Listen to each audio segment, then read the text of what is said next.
சீமத்தியை விட்டு சித்தார்ய மனோநந்தன ஹேதவே நந்தநந்த சுந்தரியை கோதாய நித்தியமங்கலம்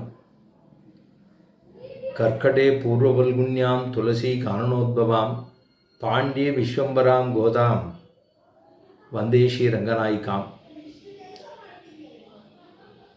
ஆண்டாள் கொடுத்திருக்கிறதான திருப்பாவைங்கிற 30 பாசுரத்திலே இன்றைய தினம் 13வது பாசுரத்தை அனுபவிக்கக்கூடியுள்ளோம்.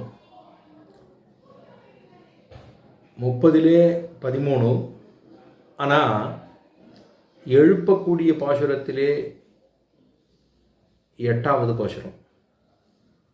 புல்லு கீச்சு கீழ்வானம் தூமணி நோத்து கத்து கணைத்து புள்ளின் அப்படிங்கிற 8வது பாசுரம் இன்றைய பாசுரம். எழுப்புகிற கிரமத்திலே 8வது பாசுரம், மொத்தம் இருக்கிற 30லே 13வது பாசுரம். இப்பாசுரத்தில் எந்த ஒரு பெண் பிள்ளையை எழுப்புகிறாள் என்றால், தன்னுடைய கண் ரொம்ப அழகாக இருக்குது அப்படிங்கிற ஒரு அபிமானத்தோடு அவன் வருகிற பொழுது வரட்டுமே, நாம் இப்போ எதுக்கு அவசரப்படணும், கண்ணன் வருகிற பொழுது வந்தாகட்டும், அவன் வந்தே தீர்வான். ஏன்னா நம்முடைய கண்ணழகுக்கு அவன் வந்தே தீர்வனும். அவனுடைய விபூதி பூரா என் கண்ணில் ஒரு மூளைக்கு தான் சமம் அப்படிங்கிற அளவுக்கு ரொம்ப வீருடையாக இருக்கக்கூடிய ஒரு பெண் பிள்ளையை எழுப்புகிற பாசுரம் தான் இன்றைய பாசுரம். புள்ளின்வாய் கிண்டானை பொல்லாவரக்கனை கிள்ளி களைந்தானை கீர்த்திமை பாடிப்போய் பிள்ளைகள் எல்லாரும் பாவகளம்புக்கார் வள்ளி எழுந்து வியாழ முழங்கித்து புள்ளும் சிலம்பினா போதரிக்கண்ணினாய் குள்ளக்குளிர குடைந்து நீராடாதே பள்ளி கிடத்தியோ பாவாய் நீ நன்னாளால் கள்ளந்தவிர்ந்து கலந்து ஏலோரம்பாவாய்ன்னு சொன்ன பாசுரம் 13வது பாசுரம். இதில் ஒரு ஆச்சரியமான விஷயம், இவருடைய கண்ணானது அரின்னு சொல்லப்படுகிறதான புஷ்பத்தை போலவும் வண்டை போலவும் மானை போலவும் இருக்கக்கூடிய வரி, அதாவது போது அரி போது, அதை ஓமைப்படுத்துகிற பொழுது எவ்வளோ அழகான கண் இவளுக்கு. அவளுடைய கண்ணானது ஒரு பூவை போல இருக்கே, அது ஒரு வண்டு போல இருக்கிறதே, அழகாக உள்ளதே, ஒரு மானை போல இருக்கிறது. அப்போ இது எல்லாவற்றையும் ஒக்கும்படியாக இருக்கக்கூடிய அழகு படைத்ததான இவருடைய கண். போது அரி கண்ணினாய். இப்போ கண்ணன் கண்ணன் அப்படின்னு சொல்லுமே, கண்ணன்னா என்ன சொன்னோம், கண் அழகாக இருக்கக்கூடிய நம் கண்ணன் கண் அல்லது இல்லையோர் கண்ணேன்னு ஆழ்வார் தெரிவிக்கிறாரோ இல்லையோ. நம் கண்ணன், நம்மை காக்கக்கூடியவன் கண், நம் கண்ணன் அப்படின்னா நம்மை ரட்சிக்கக்கூடியவன் அப்படின்னு அர்த்தம். காக்கும் இயல்பினன் கண்ணபிரான் அப்படின்னு ஆழ்வார் தெரிவிக்கிறாரோ இல்லையோ. காக்கக்கூடிய சுபாவம் படைத்தவன் எம்பெருமான், கண்ணன் எம்பெருமான். இதெல்லாம் சொல்றது தான் இந்த திருநாமம். போதரிக்கண்ணினாய் அப்படிங்கிற கண்ணு அழகு படைத்தவள். அந்த கண் அழகு படைத்ததாக இருக்கக்கூடிய ஒரு பெண்ணை எழுப்புகிற பாசுரம் தான் போன பாசுரத்தாலே கணைத்து இளங்க திருமகண்ணுக்கு இறங்கி நினைத்து மலபடிய நின்றுவால் சோரன்னு நற்செல்வந்தங்காய்னு சொல்லப்படுகிற சேஷவிருத்தி பண்ணி கொண்டிருக்கக்கூடிய இளையபெருமாள் எப்படி இருந்திருப்பாரோ அதுபோல கண்ணனோடு கூடவே இருக்கக்கூடிய ஒருத்தனுடைய தங்கை அவள் தான் நற்செல்வந்தங்காய்னு அவளுக்கு இருக்கக்கூடிய பெருமை. அப்போ அவளை எழுப்பின பாசுரம் ஆயித்து. அதுக்கப்புறமா இன்று போதரிக்கண்ணினாய்ங்கிற பெண் பிள்ளையை எழுப்புகிற பாசுரம் தான் ஆச்சரியமான பாசுரம், 13வது பாசுரம். இதில் புள்ளின் வாய்க்கின்றானை ஒரு அழகான ஒரு சரித்திரத்தை சொல்லுகிறார். இவை யாரு? பெருமானுக்கு இருக்கக்கூடிய விக்ரமத், அதாவது ரஞ்சனீயஸ்ய விக்ரமஹின்னு ராமனை சொல்லுவார்கள். அது என்னன்னு பார்ப்போம். ஆக இந்த கண்ணன் பெருமான் இருக்கக்கூடிய சேட்டுதங்கள், கண்ணன் பண்ணதான அவதாரத்திலே செய்ததான சேட்டுதங்கள் எல்லாம் ரொம்ப அப்படியே ஆயாசமாக பண்ணக்கூடியது, அனாயாசமாக பண்ணக்கூடிய விஷயம். அதாவது அனாயாசம் அப்படின்னு சொன்னாலே ஒரு காரியத்தை பண்ணினோங்கிறது இல்லை. பெருசாக ஒருத்தர்கிட்ட ஒரு 100 கிலோ கொடுத்து தூக்குன்னா அப்படி மூச்சு தட்டு அப்படி இப்படி முனையி இப்படி குண்டு எல்லாம் பண்ணி கடைசியில் தூக்கின்னு போகணும். ஆனால் ஒன்றுமே இல்லை, அப்படி சுலமாக அப்படி தூக்கி அப்படி தோளில் போட்டோம்னு வச்சுக்கோங்களேன், எப்படி இருக்கும்? அதுபோல் எம்பெருமான் ரொம்ப சுலமாக செய்து போந்த காரியங்கள் தான் கெட்டாவதாரத்திலே ராமாவதாரத்திலே பண்ணதான காரியங்கள் எல்லாம். புள்ளின் வாய்க்கின்றானை, புல் அப்படிங்கிற ஒரு பட்சி, அதாவது பகாசுரன்கிற ஒரு கொக்கு வடிவத்தில் வந்ததான ஒருவனை தான் எம்பெருமான் முடித்து புகட்டான். அது பள்ளத்திலே மேயும் பறவை உருக்கொண்டு மெல்ல வருவானை தான் கண்டு புல் இதுவென்னு என்று பள்ளத்தில் வைந்ததான அந்த பறவை எம்பெருமானை பார்த்துட்டு பக்கத்தில் வந்தோடனே புல் பக்ஷி அன்று பார்த்த உடனே வாயை பொழுதுன்னு உள்ளே போடுது. பெருமாள் தானும் தீப்பிழம்பாக போனான், அதை முடித்தான், அதை வெளியில் வந்ததுக்கப்புறம் அதை புகட்டு கிழித்து முடித்தான்னு பார்க்குறோம். ஆஹா, பள்ளத்திலே மேய்ந்திருக்கக்கூடியதான பறவைன்னு நினைச்சிட்டு போனோம்னா அதில் ஒரு அசுரன், அவன் தான் பகாசுரன் என்னும் கொக்கு வடிவத்தில் இருக்கக்கூடிய அசுரனாக இருந்தான். புல்லின் வாய் கீண்டான், அதை முடித்தான். பொல்லாவரக்கனை கிள்ளிக்களைந்தானே, பொல்லாவரக்கனை கிள்ளிக்களைந்தானே. பொல்லா அரக்கன் அப்படிங்கிறது பொல்லாதன்னா தாயையும் தமப்பனையும் பிரித்ததான நிர்கிரணன் அப்படின்னு சொல்றா. தாய்னு சொல்லப்படுகிற சீதா பிராட்டியையும் தமப்பன்னு சொல்லப்படுகிறதான சக்கரவர்த்தி திருமகனையும் இருவரையும் பிரித்ததான ஒரு படுவாய் அவன் தானே நிர்கிரணன். அதுக்கு அர்த்தம் 3 தாத்பரியங்களை சொல்லுகிறாள். தோஷ பாகுல்யத்தை சொல்லுகிறார்கள். ஒன்று நிர்கிரணன் அப்படின்னா ரொம்ப தாழ்ந்தவன், பிரித்தவன், தாயையும் தமப்பனாரையும் பிரித்தவன். மாதர் மீதிலின்னு சொல்லப்படுகிறதான பெருபிராட்டியாரையும் சீதா பிராட்டியும் சக்கரவர்த்தி திருமகனையும் பிரித்த படுவாவியன்னோ அவன்.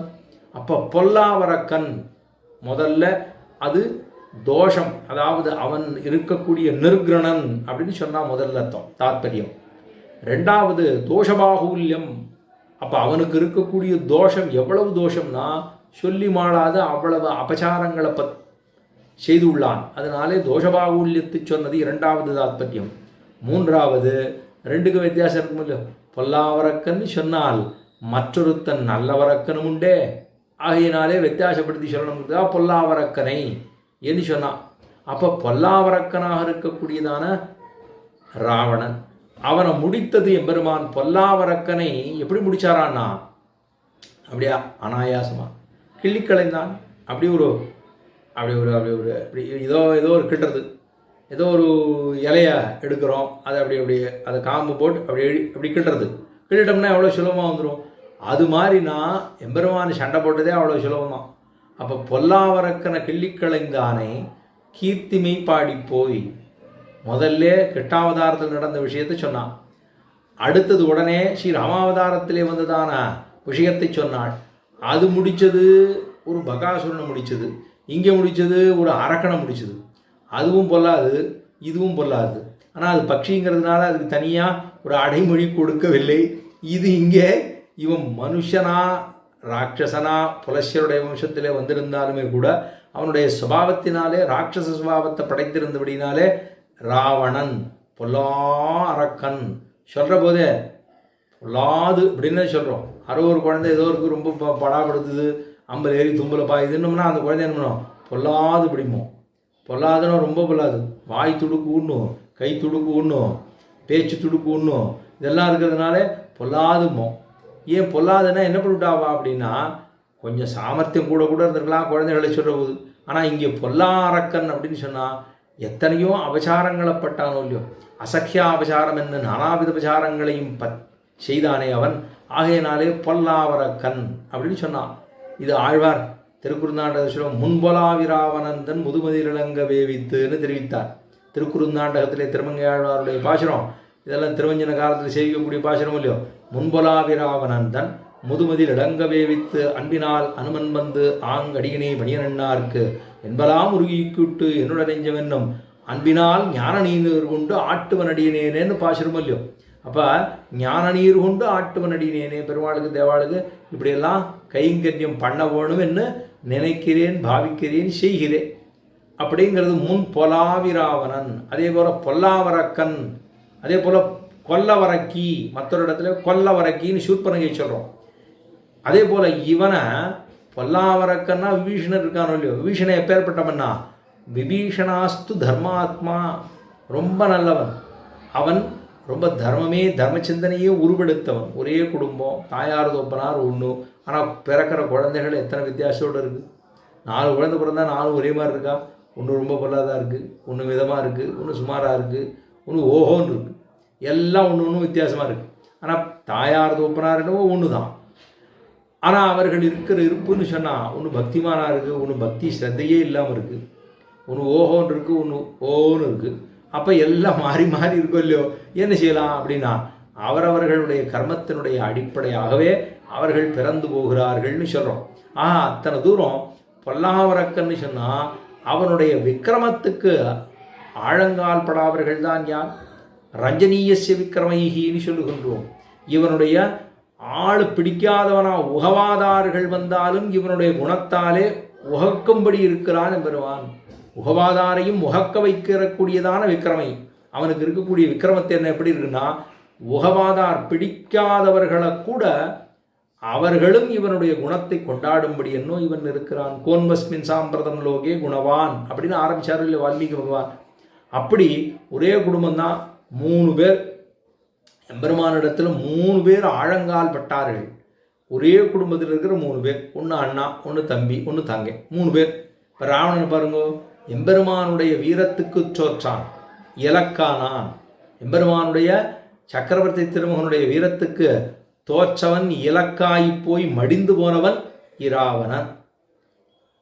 2வது அவனுடைய சீலகுணத்துக்கு இலக்கானவன் விபீஷணன். சீலகுணம் கலந்து பரிமாறுவது, ஏழையாதலன் கீழ்மகன் அது இறங்கி மற்றவர் கிண்ணருள் சுரந்துன்னு ஆழ்வார் திருமங்கை ஆழ்வாருடைய பாசுரமொழிய திருவரங்கத்துக்காக பெருமானத்தை ஏழை ஏதலன் கீழ்மகன் என்னாதிறங்கி மற்றவர் கிண்ணருள் சுரந்துன்னு திருவரங்கத்தில் சாயரட்சையில கோட்டி அப்படின்னு சொன்னால் உடையவர் சந்நிதியிலே ஏழையாதலன் கீழ்மகன் என்னாதிறங்கிங்கிற இந்த பாசுரங்களை செழிப்பது வழக்கம் அங்கே. அப்போ இதெல்லாம் திருவரங்கத்துக்குன்னு இருக்கக்கூடிய பெருமை. அப்போ இங்கே ராமன் யாருக்கு சீலகுணத்துக்கு ஆட்பட்டானே, ஏழைன்னு பார்த்தானா, ஏதலன்னு பார்த்தானா, கீழ்மகன்னு பார்த்தானா, எல்லாரிடத்துலையும் குரங்குகளோட சகவாசம் பண்ணி கொண்டு ஒரு காரியத்தை செய்யத்தான் முடியுமா? குரங்குகளோட என்னைக்கான ஆறான்னு வச்சுருந்தோம்னா ஒரு ஸ்திதியில் இருக்கிறது அடுத்த ஸ்திதி கிடையாது. அதுக்கு ஒரு க்ஷணத்தில் இருக்கக்கூடிய விஷயம் அதுக்கு அடுத்த க்ஷணத்தில் வரவே வராது. ஆனால் அதோட ஒருத்தர் சகவாசம் பண்ணுவானா, அதை வச்சுக்கிண்டு இவர் பாலம் கட்டு வரான், அதை வச்சுக்கிண்டு அண்ணண்ட போகிறான், அதை வச்சுக்கிட்டு தூது விடுவான், எல்லா காரியம் பண்ணுவாரான், சண்டையில் ஜெயிச்சுடுவான். அப்போ எவ்வளவு சாமர்த்தியம் இருக்கணும்னா எம்பெருமானுக்கு இருக்கக்கூடிய சௌசீல்யமாக இருக்கக்கூடிய குணம் இருக்க அத்தை கொண்டாடுகிறார். அப்போ விபீஷணனார் அவன் சீலகுணத்துக்கு இலக்கானான். 3வது சொல்றா, சூர்பனகை எதுக்கு இலக்கானா? எம்பெருமானுடைய அழகுக்கு தோற்று போனாள். இவா 3 பேரும் ஒவ்வொருத்தரும் ஒவ்வொன்றா தோத்துப்பட்டாளா? ராவணன் பெருமானுடைய வீரத்துக்கு தோற்றான், முடிஞ்சே போயிட்டான். விபீஷணன் அவனும் முடிந்தான் பெருமானுடைய சீலகுணத்துக்கு. விபீஷணோவா சுக்ரீவ எதிவா ராவணஸ்வயம்னு பெருமானுக்கு இருக்கக்கூடிய அந்த சீலகுணமானது விபீஷணோவா சுக்ரீவா அங்கே வந்திருக்கிறது விபீஷணா. அவன் விபீஷணாவே இருக்கட்டும், ராட்சசனாகவே இருக்கட்டும், அவன் கூட 4 பேர் வந்தவனாகவே இருக்கட்டும், விபீஷணன் இருந்தால் நன்னா கூட்டிட்டு வா சுக்ரீவா. ராவணனே வந்தாலும் கூட்டிட்டு வான்னு சொல்லணும்னா அப்படின்னா எத்தனைத்தான் சரணாகத வத்சலன் என்பதை எப்படி காண்பிக்கிறான் பெருமான். அப்போ இவ்வளவு உயர்ந்த குணம் இருந்தால் தோற்றுத்தானே ஆக வேண்டும். வீரத்துக்கு தோற்றான்னு சொன்னால் எம்பெருமானுக்கு இருக்கக்கூடிய வீரகுணம் அவ்வளவு பலவானாக இருக்கிறான். கோன்வஸ்மின் சாம்பிரதம் ரோகே குணவான் கஷ்ய வீரியவான் தர்மஜ்ய கிருதஜ்ய சத்தியவாக்கியோ திருடபிரதாகான்னு அவனை சொல்லணும்னா வீரியவான் ரொம்ப வீரம் படைத்தவனாக இருக்கான்.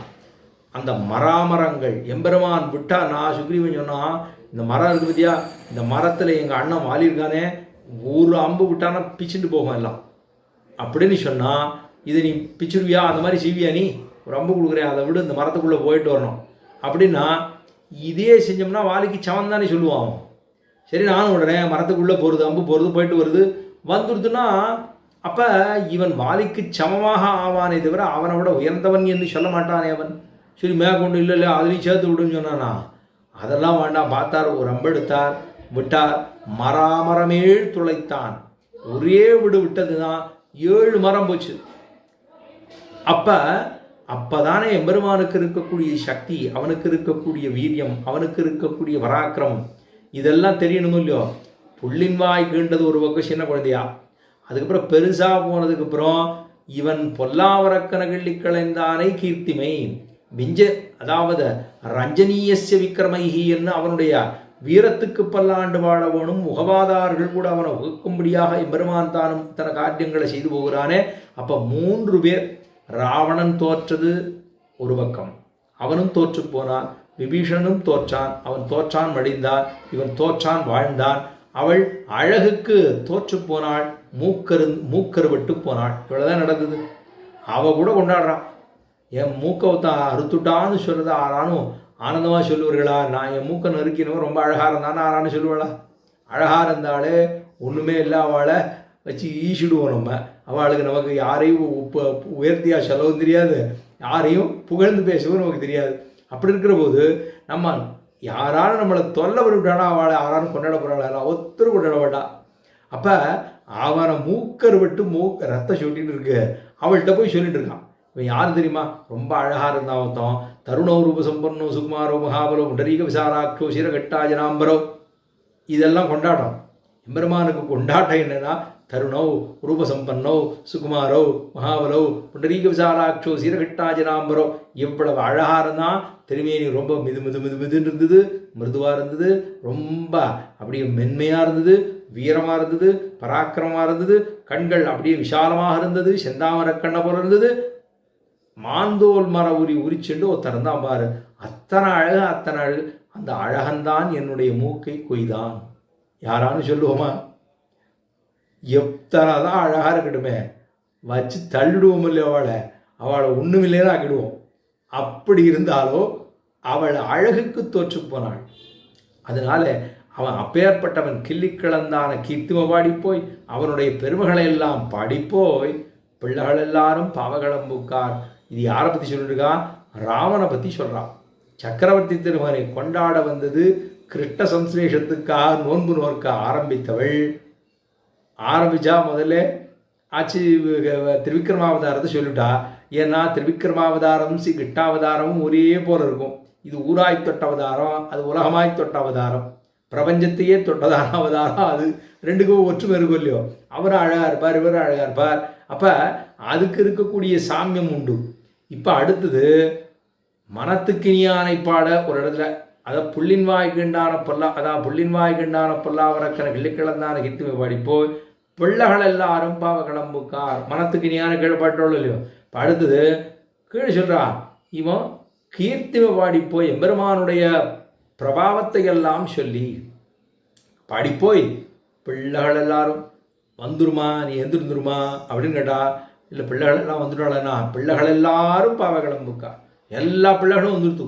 பாவைக்களம், நெற்களஞ்சியம், பாவைக்களஞ்சியம்னு சொல்லுவோம். அந்த இடத்துக்கு எல்லாரும் வந்துட்டா. பிள்ளைகள் எல்லாரும் பாவை கிளம்புக்கார். அந்த பாவைக்களம்ங்கிற ஒரு இடத்துக்கு கூடணும் எல்லாரும். சங்கேதம் பண்ணிட்டு வந்திருக்கும் இல்லையோ? அந்த சங்கேதம் பண்ற இடம், சங்கேத ஸ்தலத்துக்கு வந்தாச்சு. எல்லாரும் வந்துட்டா உனக்காக தான் காத்துட்டு இருக்கும். எல்லாரும் வந்துட்டா போருமா? அதுக்காக விடிஞ்சுட்டுரும். இருக்கிறவாளெல்லாம் நீ ஏதோ உருட்டி மிரட்டி எத்தையோ சொன்னா கொண்டு வந்துட்ட. எல்லாரும் வந்து சேர்ந்துட்டா. நீ சொன்னதுக்கு தாங்க முடியாமல் வந்து சேர்ந்தா. எல்லாரும் பிரியமா வந்து பார்க்குறவாளும் இருக்கு, பிரியமா அவர்களாகவே பார்க்கக்கூடியவர்களும் உண்டு. திருப்பி சொல்லிகிட்டே இருக்கார். கேளுங்கன்னு சொல்லிகிட்டே இருக்கார்.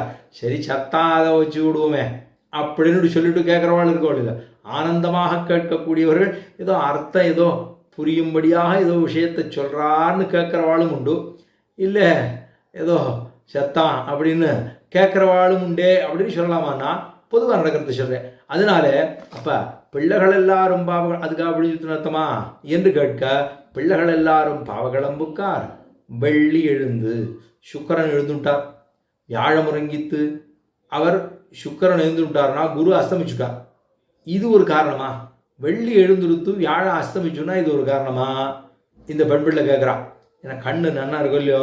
அவ கேட்குறா, வெள்ளி அதாவது வெள்ளி எழுந்துடுத்து பாவகளம்புக்கார், வெள்ளி எழுந்து வியாழம் உறங்கித்து புல்லும் சிலம்பினகான். மேலே காரணம் சொல்றா, புல்லும் சிலம்பினகான். பட்சிகள் எல்லாம் அதெல்லாம் இற தேட போயிடுது பத்தியா, ஒரு மாதிரி சத்தம் போடுறது பத்தியா. ஏன்னா பட்சிகள் தானே இந்த ஆத்மோஜீவனத்துக்கு நம்ம என்ன செய்ய வேணும்னு அது சொல்றதா, நம்மளை அறிவுறுத்துகிறதா. அப்படி இருக்கிறதான இந்த புல்லும் சிலம்பின சத்தம் போடுறது பார். கிச்சு கிச்சு கிச்சு கிச்சு காத்தால எழுந்திருந்தோம்னா ஒரு சத்தம் போடுது இல்லையோ? அது ஒரு விதமான சத்தமாக இருக்கும். கீச்சு கீச்சு கீச்சு கீச்சுக்கும் ரெண்டு சத்தம் போடுக்கிற மாதிரி இருக்கும், ரெண்டு சேர்ந்து அப்படியே ரெண்டு பிணக்கமாக இருக்கும். இதெல்லாம் நடக்கும் சத்தங்க. ஒவ்வொரு பட்சியினுடைய சத்தம் எல்லாம் வித்தியாசமாக இருக்கும். இதெல்லாம் நமக்கு இந்த இயற்கையோடு போய் இருந்து அதை அனுபவிக்கணுங்கிற அதை எண்ணமெல்லாம் போயப்படுது. இயற்கையாக இருக்குதுன்னு சொல்லணுமான்னா சொல்லலாம். ஆனால் சொன்னால் நல்லா இருக்கும். போய் பார்த்தோம்னா அது எப்படி அந்த மூங்கில் கீழே அந்த அந்த அதாவது நெல்லெல்லாம் நன்னா அப்படி விளைஞ்சிருக்கு, அதெல்லாம் அப்படி தை மாதம் வரப்போகிறது, அப்படியே எல்லாம் படிஞ்சு கிடக்கும். அப்படி பார்த்தோம்னா வயக்காலில் பார்த்தோம்னா அப்படி எல்லாம் அப்படி சாஞ்சிருக்கும். இதனால என்ன, நெல் கதிரெல்லாம் நன்னா விளைஞ்சிடுது, நன்னா அதில் நெல் மணிகள் நன்னா வந்துடுது. வெளியில் வந்துடுதுன்னா இது தாங்காதல்லோ, இது தாங்கலை, இதுக்கு பாரம் தாங்கலை, அப்படியே சாஞ்சு கிடக்கும். ஒரு பக்கம் மட்டும் சாஞ்சிருக்கும், அடுத்த பக்கம் நன்னா குள்ளுன்னு இருக்கும். ஏன்னா அது நெல்மணிகள் இன்னும் வளரலை, பனி இருக்கும். பனி அதில் பார்த்தோம்னா ஏதோ அப்படியே ஏதோ உருண்டையாக இருக்கும், தேன்கூடு மாட்டு இருக்கும். பக்கத்தில் போய் பார்த்தோம்னா அது பனி, அவ்வளவும். இதெல்லாம் நமக்கு பார்க்குறதுக்கு. அப்புறம் நெல்லுக்கு நடுவில் மீன் போகிறதெல்லாம் பார்க்கணுமே. அது நெல்லில் போட்டிருக்கோம், அது நட்டுப்பாலையோ அதுக்கு நடுவில் ஊடு கயறுகள்னு மீனெல்லாம் போகும், அது இருக்கும், இதெல்லாம் இருக்கும். அப்புறம் அந்த பசுமாடு இருக்கும், பசுமாட்டுக்கு மூக்குங்கிட்ட போய் 2 பட்சி போய் அதோட வம்புக்கு நிற்கும். இது உம்முங்கும். அப்படி இதால் ஒன்றும் பண்ண முடியாது. இது என்ன பண்ணுன்னா அதோட இந்த நெத்தியில் போய் உட்காந்து ஏதாவது பூச்சி இருக்கோ அதை கொத்தி சாப்பிடும். இதுக்கு ஒன்றும் பண்ண முடியாது. எப்படி மேலே பார்க்குறதா இப்படி பார்க்குறதா என்ன பண்ணுறது தெரியாது. மூச்சை மட்டும் உம்முன்னு விடுதுன்னா அது பார்க்கும். இதெல்லாம் நமக்கு பார்க்குறதுக்கு பட்சிகள் பூரா நான் அந்த மோவாக்கட்டை அதுக்கு மூக்கணாங்கயிறு போட்டிருப்பா, நல்லா போடுவா, இப்போ போடக்கூடாது. மூக்கணாங்கயிறு போட்டு அதை ஹிம்சை பண்ணி தானே இதை போடுறோம், அதை நிறுத்துறதுக்காக போடுறோமோ இல்லையோ. மூக்கில் அதை படுக்க போட்டு லாடம் அடிக்கிறதோ, இதை அதுக்கு மூக்கில் கயிறு குத்துறதோ அதெல்லாம் பண்ணக்கூடாது. அப்போ அது பக்கத்தில் போய் நின்றுட்டு இதுக்கு ஒரு கயிறு கட்டியிருப்பா. ஏன்னா அதுக்கு அப்போ தான் கொஞ்சம் அதை இழுத்து பிடிக்க முடியும். ரொம்ப மரணம் சில மாடெல்லாம். அதுக்கு வாயை சுற்றினாப்பில் ஒரு கயிறு கட்டி அதை கழுத்தோடு சேர்த்து கட்டியிருப்பா. அதுக்கு மேலே அந்த கயிறு இருக்கும், பிடிக்கயிறு, தாம்பு கயிறு வச்சுருப்பா. மாட்டுக்கு தனியாக கயிறு இருக்கும். அதை அப்படி தோளில் அப்படி அந்த திமிழில் தூக்கி போட்டு விட்டோம்னா அது ஓட ஆரம்பிச்சிடும். அப்போ இது மேயற போகிறது என்ன பண்ணுவோம், இந்த பட்சிகள் எல்லாம் அதோட சுற்றி அதுகிட்ட இது வம்புக்கு இழுக்கும். வம்புக்கு இழுக்குதுன்னா இதுக்கு ஏதோ ஆகாரம் இருக்காங்க, ஆனால் அதுக்கு அது பிடிக்காது. அப்போ என்ன பண்ணுவோம், பக்கத்தில் இப்படி போகணும். இது பட்சி இது உம்முன்னு வேகமாக சொல்லுவோம். அது 2 அடி அப்படி எடுத்து அழகாக அடுத்து கொஞ்சம் முன்னாடி போய் உட்காந்துக்கணும், அதுக்கப்புறம் கொஞ்சம் முன்னாடி போய் உட்காந்து. இதால் ஒன்றும் பண்ணவே முடியாது. அதுக்கப்புறம் என்ன பண்ணுவோம், இந்த பட்சியெல்லாம் ஏறி போய் அதோட தோளில் போய் உட்காந்துக்கும். இதால் ஒன்று என்ன பண்ண முடியும், தோளில் போய் ஏறி உட்காந்தா இது என்ன பண்ண முடியும். மாடு இவ்வளோ பெருசாக இருக்குது, அது நடுவில் போய் மத்தியத்தில் போய் உட்காந்துக்கும். இதால் ஒன்றுமே பண்ண முடியாது. அதுக்கு வாகனம் மாட்டா அழகாக அது பாட்டுக்கு உட்காந்துருக்கும், அது பாட்டுக்கு போயிட்டு இருக்கும். இப்போ இதெல்லாம் நம்ம பார்த்து ரசிப்பதற்கே இல்லையோ. இதெல்லாம் எங்கே போய் பார்க்குறது, அங்கே போய் இருந்து நிதானமாக உட்காந்து பார்த்தோம்னா நமக்கு புரியும். அப்போ புல்லும் சிலம்பினான், புல்லு பட்சிகள் எல்லாம் நல்லா சத்தம் ஆரம்பிச்சிருது. சில சத்தம் ஆரம்பிச்சு. புல்லும் சிலம்பினான் போதரிக்கண்ணி நாய், கண்ணு நன்னா அழகாக இருக்கிறவளே, எவ்வளவு அழகாக இருக்கு உன்னுடைய கண்ணு. எம்பெருமானுடைய விபூதி எல்லாத்தையும் கொண்டு வந்து இந்த இடத்துல வச்சோம்னா ஓரத்தில் இருக்கும், அவ்வளோ அழகாக இருக்கான் அவ கண்ணு. எம்பெருமானுக்கு பாதேயம் புண்டரி, பெருமானுடைய கீர்த்திமையை பாட வேணும்னு சொன்னால் பாதேயம் புண்டரீகாட்ச நாமாங்கிருதம் என்று சொல்லும்படியா, புண்டரீகாட்சனுடைய நாமத்தை சொல்லும்படியா இங்கே ராமனுடைய நாமத்தை சொன்னோம். புள்ளின்வாய் கிண்டான பல்லாவரக்கனை கிள்ளிக்களைந்தான கீர்த்திமை பாடிப்போய் பிள்ளைகள் எல்லாரும் பாவ கடம்புக்கார் வெள்ளி எடுந்து வியாழம் உறங்கித்து புல்லும் சிலம்பினான் போதரிக்கண்ணினாய். இது கண்ணு ரொம்ப அழகா இருக்கு.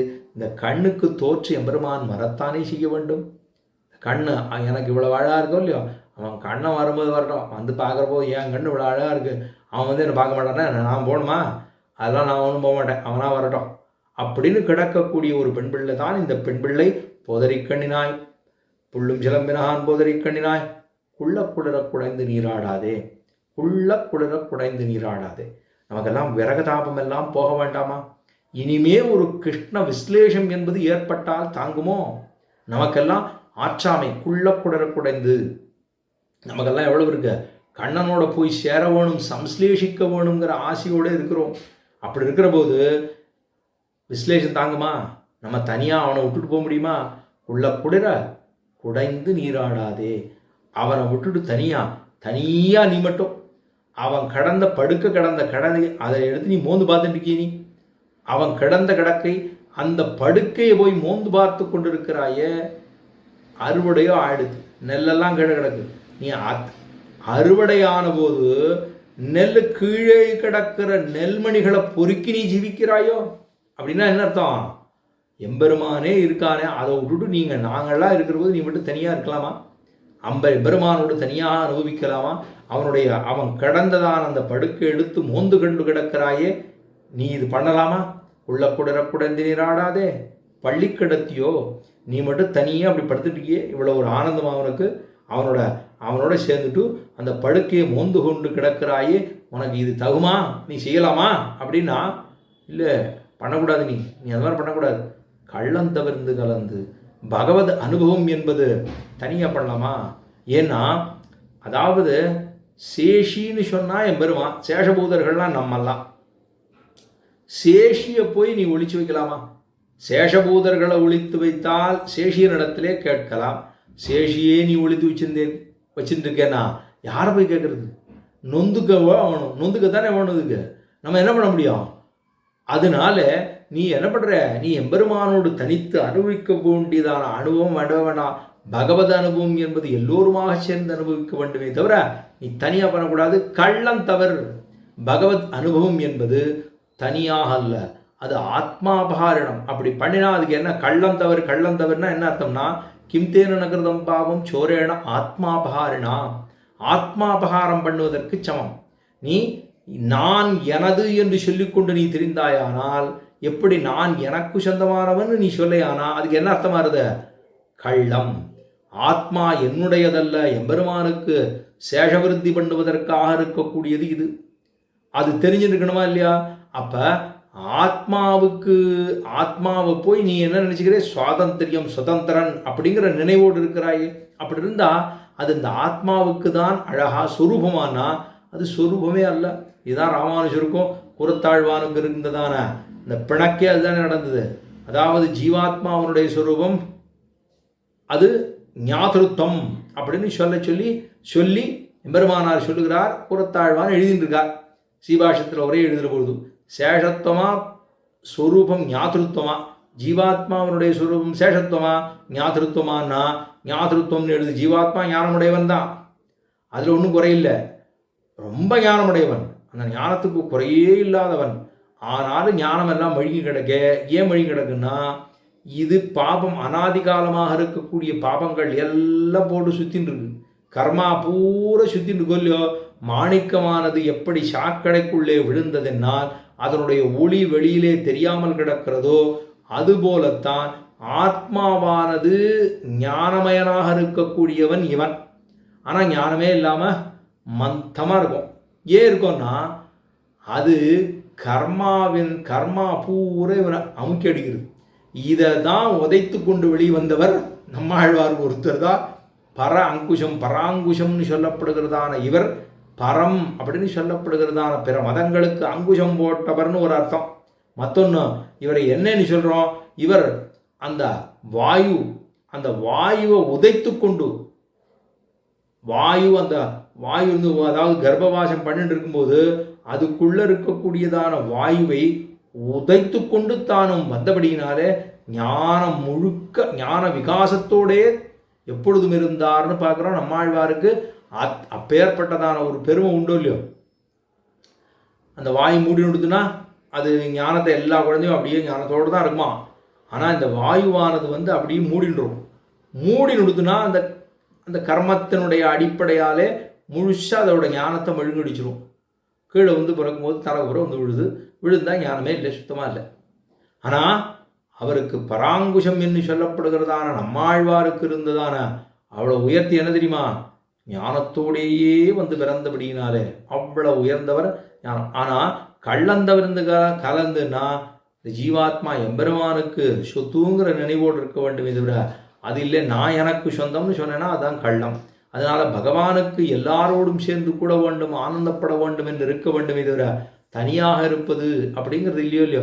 அதனால பள்ளி கடத்தியோ பாவாய் நீ நன்னாளால் கள்ளம் தவிர்ந்து இப்படி எம்பெருமானோடு சேரப்போகிறோமே, பாவாய் நீ நன்னாளால் இந்த நல்ல நாளிலே எம்பெருமானோடு சேர்ந்து ஆனந்தப்படும்படியாக இருக்க நீ மாத்திரம் எம்பெருமானோடு அனுபவித்து கிடக்கும்படியாகவும் அவனோடு இருந்ததான அந்த ஸ்பரிசத்தை, அந்த அந்த அந்த இடத்தை, அந்த ஆடையை எடுத்து மோந்து கொண்டு கிடக்கிறாயே, படுக்கையை மோந்து கொண்டு கிடக்கிறாயே, இது தகுமா என்று கேட்கக்கூடிய பாசுரம் கள்ளந்தவிர்ந்து கலந்து ஏலோரம்பாவாய்னு சொன்னதான பாசுரம் தான் இன்றைய பாசுரம்.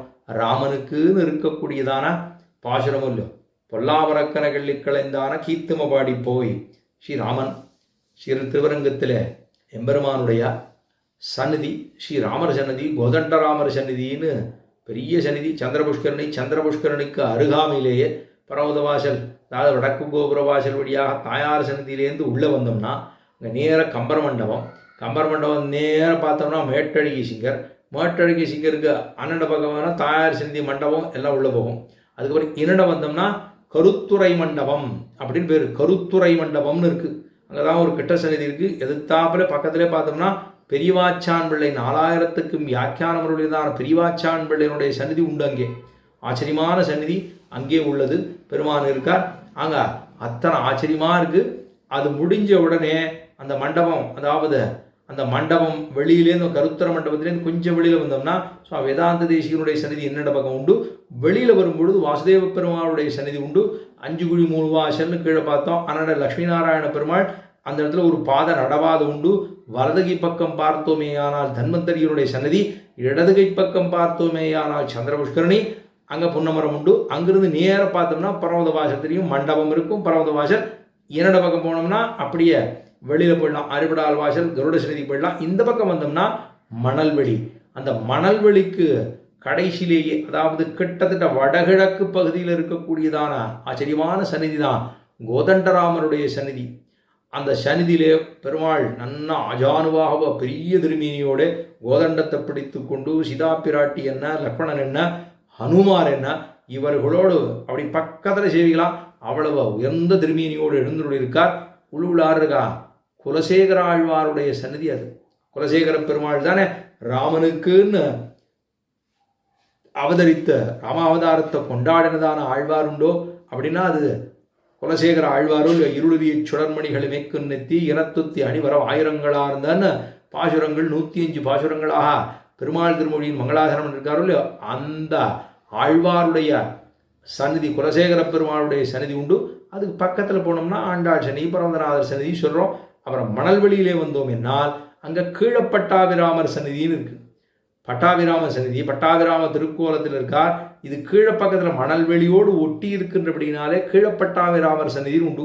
இதுக்கு அப்படியே அன்னட பக்கம் போயிட்டோம்னா, அதாவது தன்வந்திரி சந்நிதியிலேருந்து உள்ளே போயிட்டோம்னா முதலாழ்வார்களுடைய சந்நிதி வரும். அதுக்கு பக்கத்தில் இருக்கிறது மேலப்பட்டாபிராமர் சந்நிதி. ஆக மேலப்பட்டாபிராமர் சந்நிதி உண்டு, கீழப்பட்டாபிராமர் சந்நிதி உண்டு, கோதண்டராமருடைய சந்நிதி உண்டு. எப்படி இருக்கவே இருக்கார் நம்பெருமாளே ராமனுக்குன்னே இருக்கக்கூடியவர். என்னும் ஒரு ராமன் அப்படின்னு சொன்னோம்னா பதிவாதி பயங்கரம் அனங்கராச்சாரிய சுவாமி தானும் வாழ்ந்த காலத்தை இந்த மணவாள மாமுனிகள் எப்படி ஸ்ரீசைலேதயாபாத்திரம் சாதித்தார்னு பார்க்குற போது அதுக்கு ஆச்சரியமான ஒரு அர்த்தத்தை சுவாமி தெரிவிப்பார். அது என்னன்னா, அதாவது ராமாவதாரத்திலே ஒரு வசிட்டாச்சாரியரை கொண்டார், ஒரு விஸ்வாமித்திரர் கொண்டார். பெருமாளுக்கு அதெல்லாம் ஏற்பட்டு தானா ஒரு விஸ்வாமித்திரர் ஆச்சாரியனாக கொண்டிருந்தாரே, அவருடைய கதைங்கிறது பல பேருக்கும் தெரிந்தும் பல காலம் அவர் சந்தியாவந்தனத்தை மறந்து போயிட்டாரே. இப்படி ராமாவதாரத்திலே ஒரு ஆச்சாரியன் கிடைத்தார். சரி, எட்டாவதாரத்தில் சாந்திவினி கிடைச்சார். எல்லாம் முடிச்சுட்டு அவருக்கு குருவுக்காக கொடுக்க வேண்டும் அப்படின்னு பிரார்த்திச்ச போது, சம்மானம் கொடுக்குற போது அவர் கேட்டார், என் காணாமல் போன ஒரு பிள்ளையை கண்டுபிடிச்சு கொடுக்குறியான்னு கேட்டார். இதெல்லாம் ராமனே, அதாவது பெருமாளே அவதாரம் ராமாவதாரம் பண்ணினார், ஒரு ஆச்சாரியனை பெற்றார். அதில் ஒன்றும் அப்படி ஒன்றும் சிலாக்கியமாக இருந்ததாக தெரியவில்லை.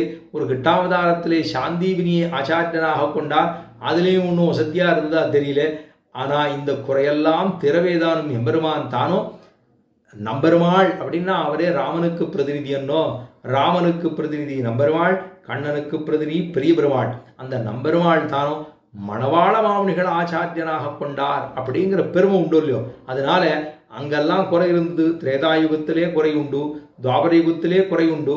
ஆனால் இந்த கலியுகத்திலே அந்த குறையெல்லாம் இல்லாமல் என்னோ நம்பெருமாள் தானும் மணவாள மாமுனிகள் என்று சொல்லப்படுகிற அந்த மணவாள மாமுனிகள், போதமணவாள மாமுனிகளை கொண்டு தானும் ஆச்சாரியனாக நியமித்து அவரிடத்திலே சீஷேலே, அதாவது அவரிடத்திலேயே 36,000 படி பகவத் விஷயத்தை காலக்ஷேபமாக கேட்டான் ஒரு வருட காலங்கிற பெருமை உண்டு இல்லையோ.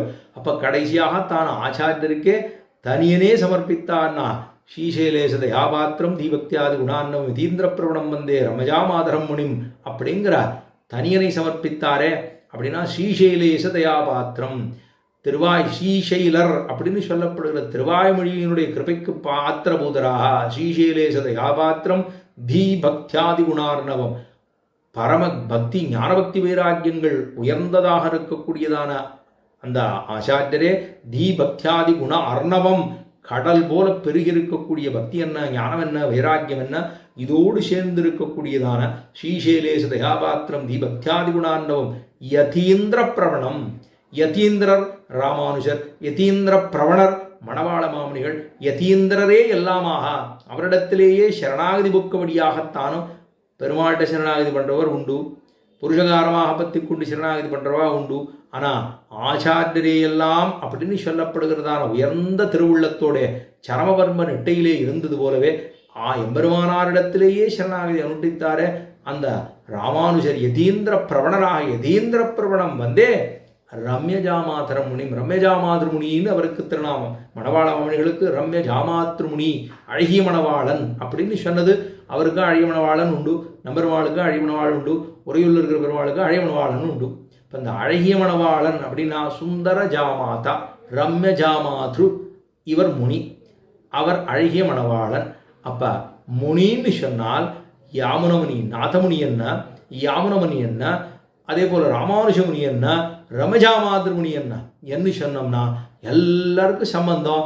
நாதமுனிகள் அப்படின்னு சொன்னாலே அவர் கடைசி காலத்திலே, அதாவது பெருமான் அதாவது திருநாட்டை அலங்கரிப்பதற்கு முன்பாக, அதாவது நாதமுனிகள் அலங்கரிப்பதற்கு முன்பாக அவருக்கு என்ன கிடைச்சதுன்னா, அவர் ராமலக்ஷ்மணர்கள் ஒரு யாரோ ஒரு 2 வில்லாளி வந்தது போலவும், அந்த வில்லாளிகளோட ஒரு குரங்கு வந்தது போலவும், ஒரு பெண் வந்தது போலவும், அவர்களை கூட்டின்னு கொண்டே வாங்க இங்கே வா இங்கே வா இங்கே வா இங்கே சொல்லிட்டே போனால் நாதமுனிகளும் பின்னாடியே போனால் அதுக்கப்புறம் காணும்.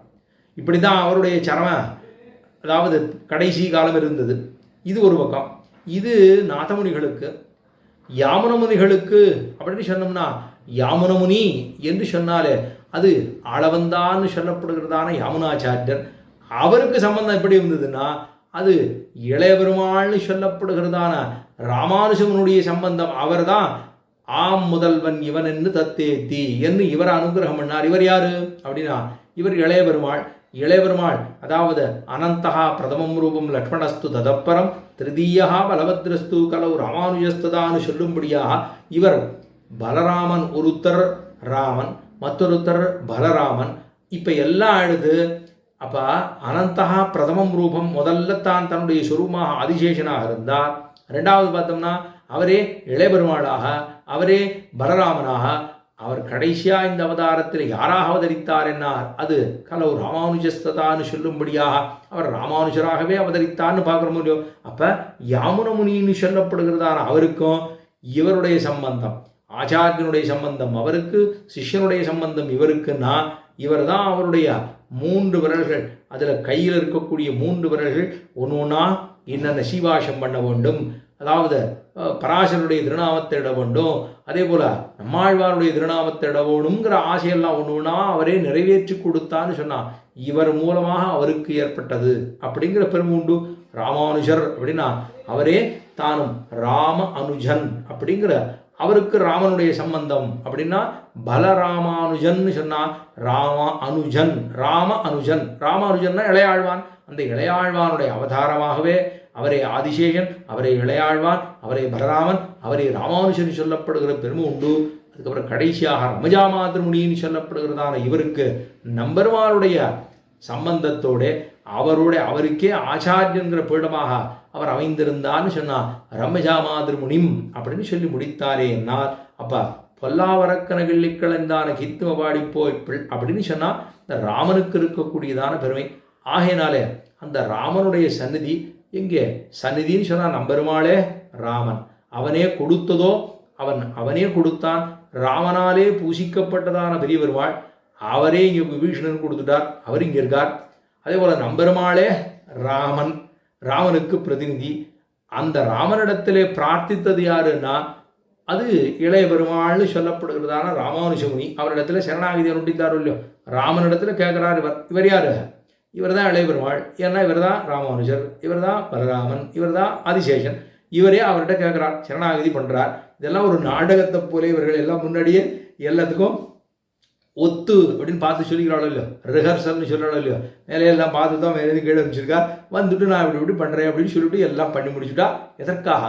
நமக்காக, நாம் எல்லாம் உஜ்ஜீவிக்க வேணும்படியாகத்தான் அவர்கள் அங்கிருந்தே பேசிக்கொண்டு இதெல்லாம் பிரபன்னாமிர்தத்திலே எல்லாம் சொல்லப்பட்டிருக்கு, ரொம்ப விரிவாக சொல்லப்பட்டுள்ளது.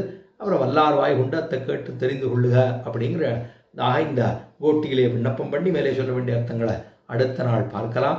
இப்பொழுது ஆண்டாள் திருவடிக்கு பல்லாண்டு பாடி, பூர்வாச்சாரியர்கள் திருவடிக்கு பல்லாண்டு பாடி, இந்த வியாக்கியானம் பண்ணது, திருப்பாவைக்கு வியாக்கியானம் பண்ணது 3 மகரியர்கள். பெரியவாச்சாரம் பண்ணியிருக்கார், அழிமணவாள பெருமாள் நாயனார் பண்ணியிருக்கார், ஆய் ஜனன்யாச்சாரிய சுவாமிகள் பண்ணி உள்ளார். அப்படிங்கிறத தினமும் நினச்சிக்கணும். 2000 படி 4000 படி 2 பண்ணது ஆய் ஜனன்யாச்சாரிய சுவாமி, 3000 படி பண்ணது பெரியவாச்சாரம் பிள்ளை, 6000 படி பண்ணது அழிமணவாள பெருமாள் நாயனார். அப்படிங்கிறத நினைவிலே கொள்ளுக என்பதாக சொல்லி அமைகிறேன். ஸ்ரீமதே ரமஜா மாத்ருமணீந்திரா மகாத்மனே ஸ்ரீ ரங்கவாசினி பூயாத நித்திய ஸ்ரீ நித்தியமங்கலம் சொல்லி அமைகிறேன். க்ஷமிக்க பிரார்த்திக்கிறேன்.